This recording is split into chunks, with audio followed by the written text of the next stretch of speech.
तो T20 की शुरुआत होने वाली है और T20 वर्ल्ड कप का रिहर्सल यानी तैयारी भी मानी जा रही है, क्योंकि भारत को श्रीलंका के खिलाफ इस T20 सीरीज के बाद सीधे खेलना है T20 वर्ल्ड कप। हाँ, बीच में IPL जरूर रहेगा। तो चलिए, कैसी होगी तैयारी, कौन हो सकते हैं वो खिलाड़ी, ये तमाम बात करने के लिए हमारे साथ मौजूद हैं आकाश चोपड़ा।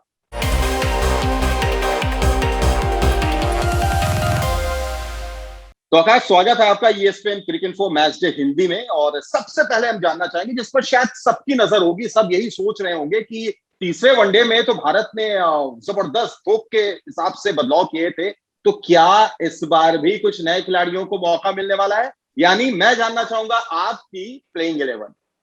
देखिए, नए खिलाड़ियों को चाहे मौका आप ना भी देना चाहें, पर बदलाव तो होंगे। बड़ी ऑब्वियस सी बात हो गई, क्योंकि पिछले मैच में जब आपने वो आधा दर्जन बदल दिए खिलाड़ी, तो फिर अब भुवनेश्वर कुमार, दीपक चाहर, कृणाल पंड्या, यूजी चहल में भी अब इन सबको तो वापस आपको लाना पड़ेगा ना। तो अगर आप उस दृष्टिकोण से देखेंगे तो बदलाव तो 100% होने वाले हैं। और जिसको भी ये बाहर छोड़ेंगे, I think it will be a tough one, क्योंकि चेतन साकरिया एक मैच अच्छा प्रदर्शन, संजू सैमसन एक मैच अच्छा प्रदर्शन, और कृष्णप्पा गौतम की भी गेंदबाजी उतनी खराब तो नहीं थी कि आप पहले मैच के बाद ही उनको बदल दें।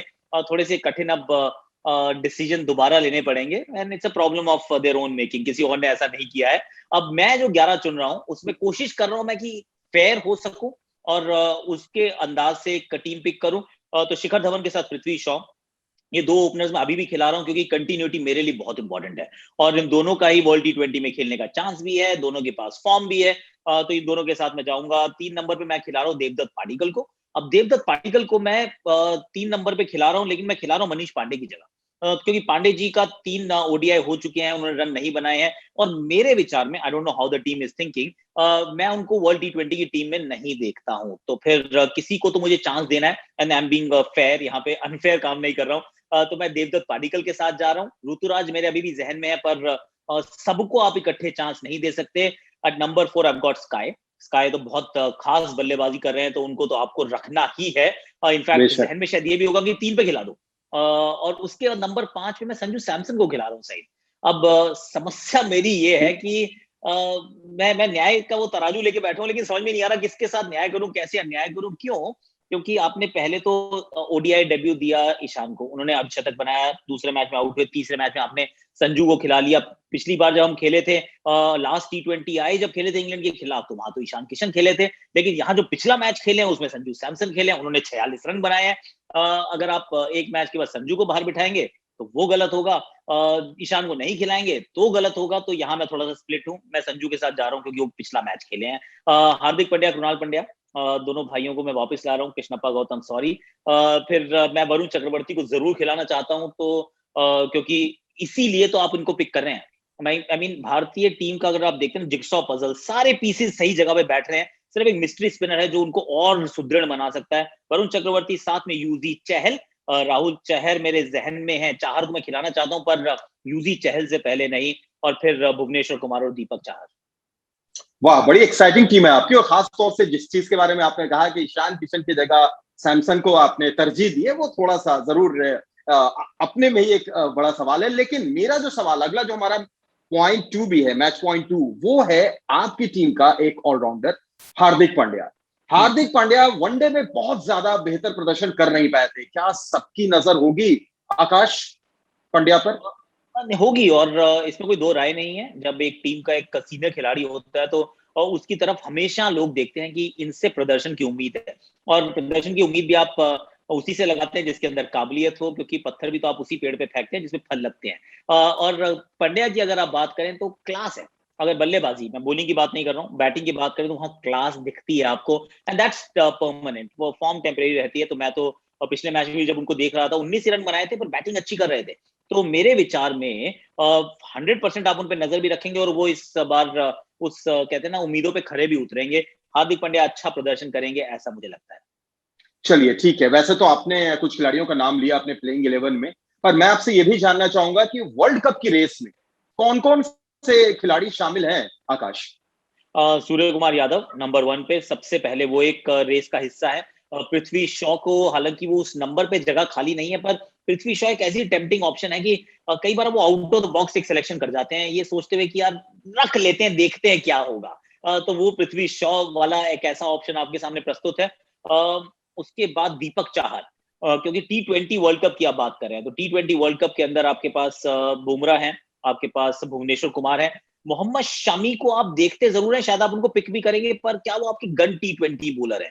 और अगर उनमें और दीपक चाहर में से अगर आपको किसी को पिक करना पड़े तो क्या आपके मतलब एक बार तो आपको कंफ्यूजन जरूर होगा, मानसिक द्वंद जरूर होगा कि किसकी तरफ जाऊं, क्योंकि Deepak Chahar world record holder है, आईपीएल में हर पावर प्ले में 3-3 विकेट चटका देते हैं और इतना अच्छा जो विकेट टेकर है, वर्ल्ड रिकॉर्ड होल्डर, अब तो बल्लेबाजी में भी रन बनाता है, आप इसको कैसे बाहर छोड़ेंगे? तो वो जो तीसरा खिलाड़ी मैं पिक कर रहा हूं वो है दीपक चाहर। आकाश, थोड़ा सा आगे बढ़ते हैं। हालांकि आपने प्लेइंग 11 में इस खिलाड़ी को रखा नहीं है, पर बहुत अच्छा प्रोस्पेक्ट नजर आ रहा है चेतन साकरिया में। क्या उनके पास मौका है इस सीरीज में? देखिए, मौके तो मुझे लग रहा है सबके पास है, क्योंकि ये तो हमने कभी नहीं सोचा था कि 5-5 डेब्यूटेंट्स खेल जाएंगे, 6 बदलाव कर देगी भारतीय team. Of course dead rubber है, पर एक सीनियर टीम को आपने, वो सीनियर खिलाड़ियों को नहीं बिठाया, आपने पूरी पूरी बॉलिंग बदल दी और एक बैट्समैन भी एक्स्ट्रा खिला लिया। तो वो मैं अपने उसी अंदाज से देख रहा था, तो मुझे बहुत हैरानी हो रही थी। उसी दृष्टिकोण से आप आगे चलेंगे तो फिर बिल्कुल लगता है जी, जो गया है वहां पर वो मैच खेल के आएगा, ऐसा प्रतीत होता है। तो फिर क्यों नहीं चेतन साकरिया? चेतन चलिए, साकरिया मुझे बहुत अच्छे लगे। 2 ओवर उन्होंने शुरू में डाले थे, उसके बाद वापसी की, back of the hand slower one, bouncer, yorker, over the stumps, round the stumps, he is a brilliant bowler. लेकिन क्या मैं उनको पहले मैच में खिला सकता हूँ?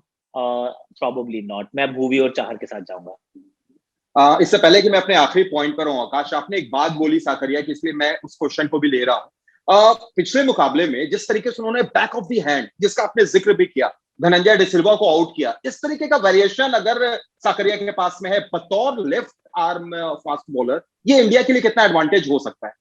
देखिए, एडवांटेज हो सकता है, लेकिन सईद क्या है कि एक बड़ी पिक्चर से ना कभी भी हमें नजर नहीं हटानी चाहिए और सब चीजों को थोड़ा सा आकलन अच्छे से करना चाहिए, क्योंकि पहला मैच खेले हैं, पहला मैच कठिन होता है, बहुत मुश्किल होता है। लिस्ट के सिर्फ 10 मैच खेले थे, पहले वनडे में सिर्फ 2 ओवर का शुरुआत में स्पेल मिला, वापस आके फिर अच्छा करना बहुत मुश्किल काम है। उन्होंने वो सब कुछ किया है, तो फिर आप अपने उनको ना एक ईयर मार्क कर लेते हो कि एक अच्छा गेंदबाज है, इनकी डेवलपमेंट को मैं ऑब्जर्व करूंगा।